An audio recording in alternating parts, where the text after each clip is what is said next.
Well, hello, parents of children with special healthcare needs, or youth with special healthcare needs, I should say, those in the transition age 14 through 26 who are going to help us out.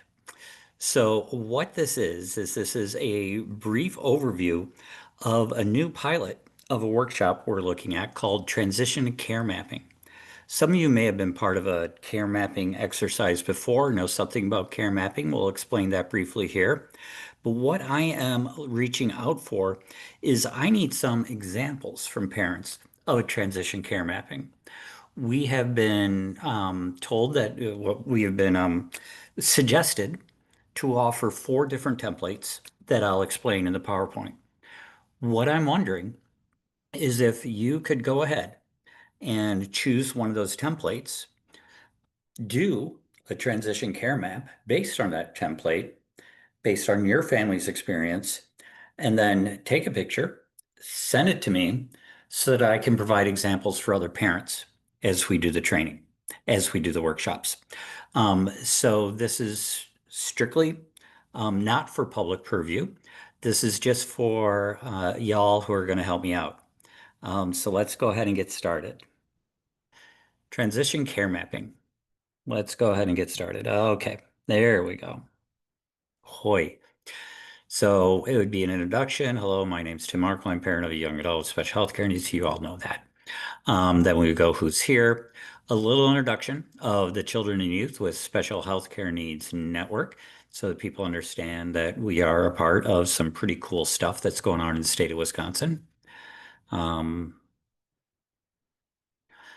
then always like to talk just briefly about Wisconsin Wayfinder, how there is now one number that you can call if you have any questions about children birth through 21 and special healthcare needs or disabilities. Call Wayfinder, or go online to dhs.wi.gov/WisWay. And this will connect you to one of our 5 children's resource centers throughout Wisconsin. These are navigation guides who will help you find the resources that will talk through any issues that you might be having. They're there to support you along the journey. At Health Transition Wisconsin, or Youth Health Transition Wisconsin, we are here to support healthcare providers and organizations that are moving their transition efforts within the medical system. And so moving from the pediatric adolescent care into the world of adult care. We have a website, we do community outreach, we share resources through trainings, exhibits, community partnerships, workshops such as this. But most of all, we are promoting integrated transition planning, that healthcare should take place within the context of educational and employment healthcare as everything else is moving into adulthood. Healthcare should move into adulthood as well, and it should all be moving together. It can be overwhelming, but we know that it's possible, and we just want it done as best as possible so our youth can be successful. When we're talking about healthcare transition, we're talking about the process of getting ready for healthcare as an adult. This could mean changing from a pediatric to an adult model of healthcare, even if you're not changing doctors. It's also moving from the caregiver, or the parent in this case, as the primary decision maker to the individual becoming the primary decision maker of their healthcare. If you want to learn more about healthcare transition, please go to Wisconsin Youth Health Transition Initiative. That's our website. Our center, our friends at Got Transition, or the Center for Adult Healthcare, Transition to Adult Healthcare.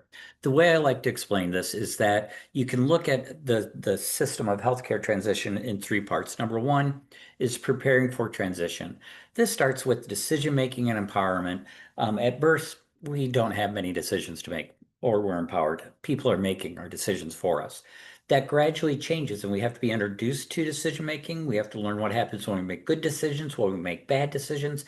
Because when we start about 12 years old, we can look at the fact that we know that they are moving into an adult healthcare system. And so we want to start preparing them to transition into the world of adult healthcare and be successful in adult healthcare transition. So this can mean things like helping with appointments, talking to the doctor on their own, learning what their medications are, learning how their body reacts and what's special about their body.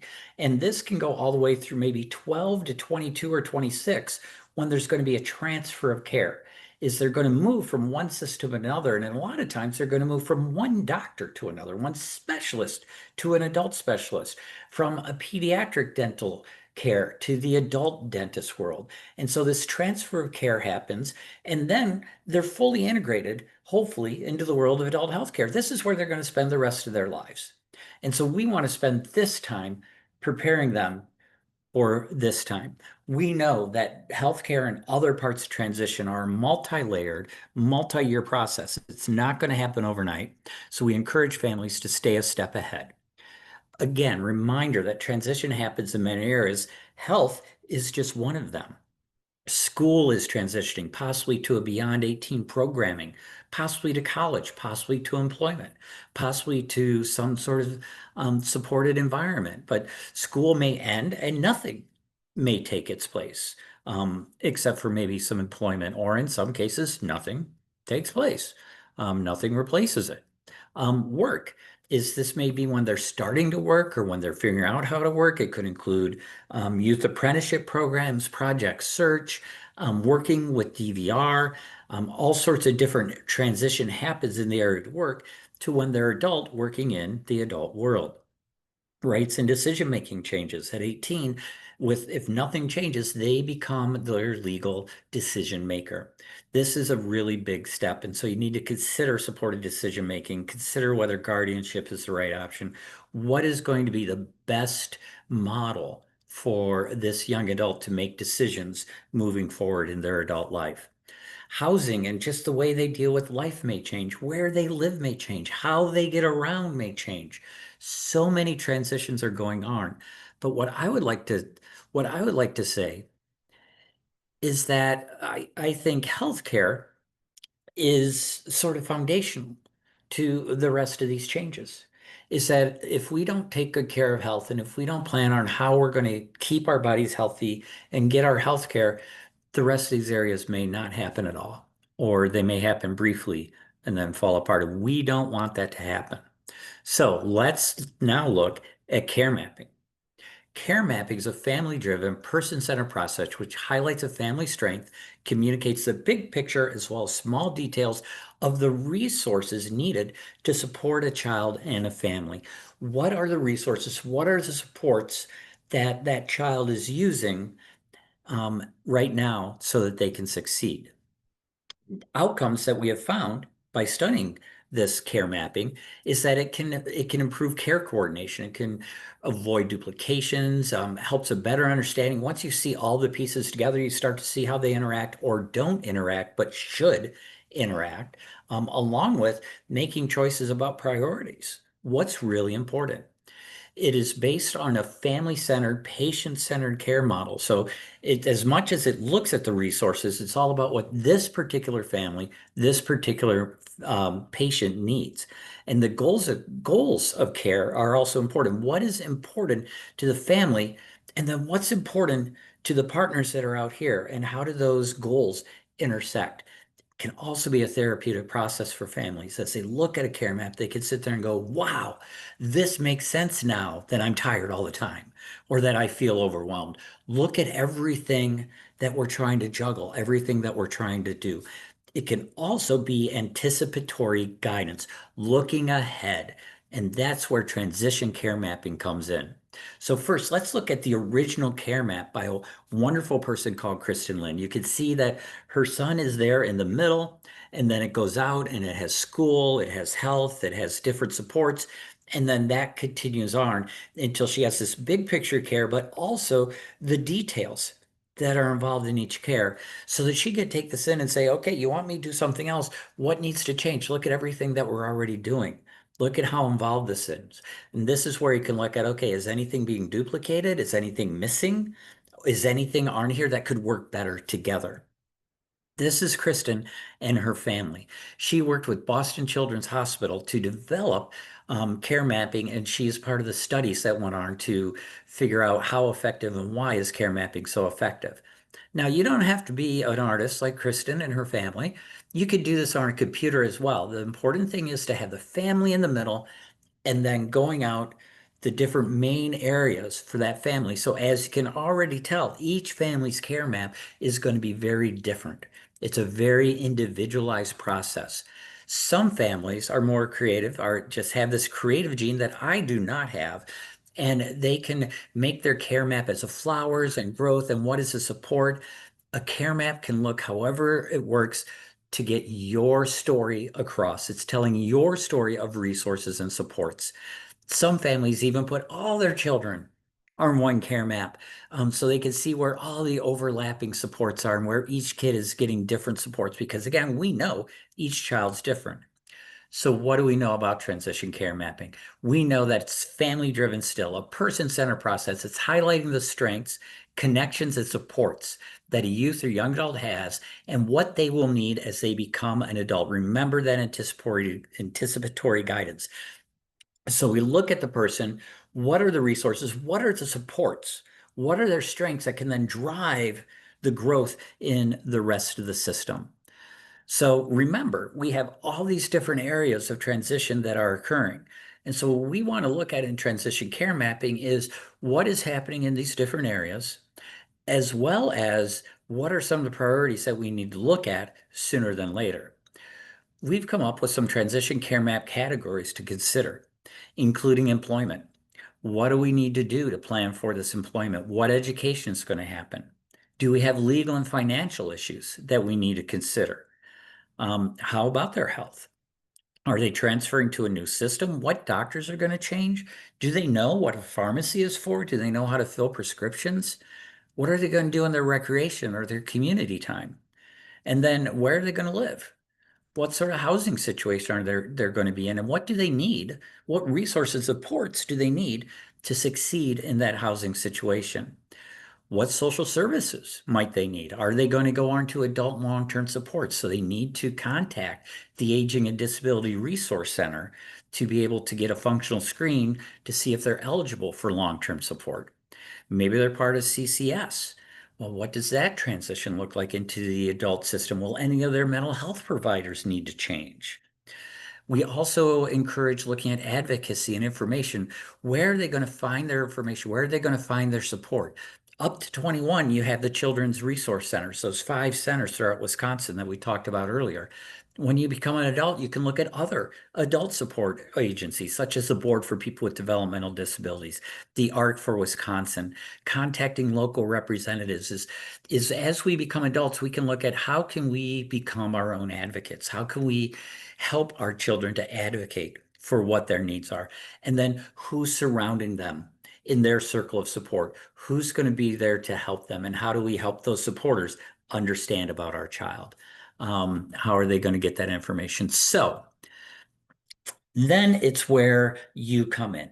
It's where families come in and start to build their own care map. So these are the models that we've been given by different families to say, okay, these are models that might work with families. And that's where I'm asking you to choose one, choose more than one, and just test this out. See what a care map would look like for your family and see if it's something that we can then use to encourage other families for transition care mapping. So there's no wrong way to do this. The first one that we've thought about is sort of a side by side. And so in this one, families say, okay, on this side is one of those categories is this is what he's doing currently for employment. Maybe it's at school and he hasn't done anything. And so then on the other side of the paper, the line gets drawn and says, okay, our steps for employment are contacting our school and saying we want to be connected to DVR. Maybe you're looking at, okay, he's involved in Special Olympics. Is that going to change or when he becomes an adult or not? And so it's almost going through these side by sides, and then you can extend out your different steps that you're going to take on this side of the paper. And so that's the side by side model that we're looking for examples of. The next one is that extended web. And so you remember the care maps that we showed earlier. So this would basically look at that care map and say, okay, we have all these areas, what's changing? And so it gets to be a really bigger care map. So a lot of families say, oh, we can't do all of it. So we're gonna concentrate on this, or we're gonna choose an area and expand out and look at what needs to happen in this area of transition. And they'll usually start with what's their priority, what really needs to get done, especially at 18, such as healthcare, supported decision making, the legal issues, maybe even financial issues, which may not even be on the original care map. And so you can add categories, and it's sort of this extended web that you would be looking at. The other models that families have told us about is looking at quadrants.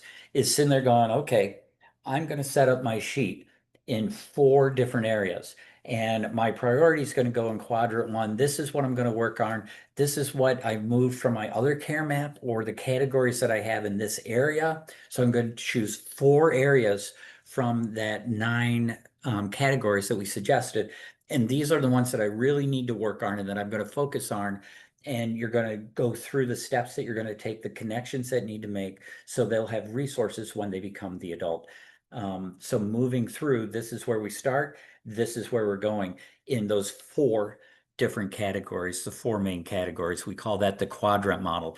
And then the tic-tac-toe is basically sitting there and saying, okay, on my paper, I have these 9 quadrants: employment, education, legal, financial, and these are the steps that I'm going to work on. So not so much a care map, but based upon the care map categories, so that you can look at what needs to be done in each process, and maybe things can be done together. But a lot of times these are going to be separate systems. Unfortunately, what we've learned is that families are not siloed, systems are siloed.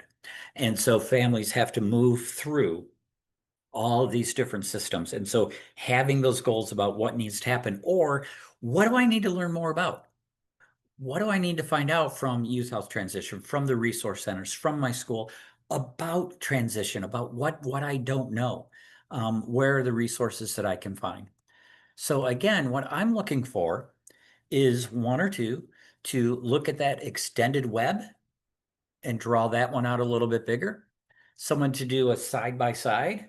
This is what I'm working on. These are the little parts, and this is what I'm going to move to. Someone to look at putting it in the quadrant. These are the 4 priorities, and these are steps that I'm going to take. And then someone to say, look, I just, I want to look at the big picture. And so I'm going to use the care mapping categories, and I'm going to put those on a paper, and I'm just going to list out my next steps. So again, just to review, these are the transition care map categories to consider.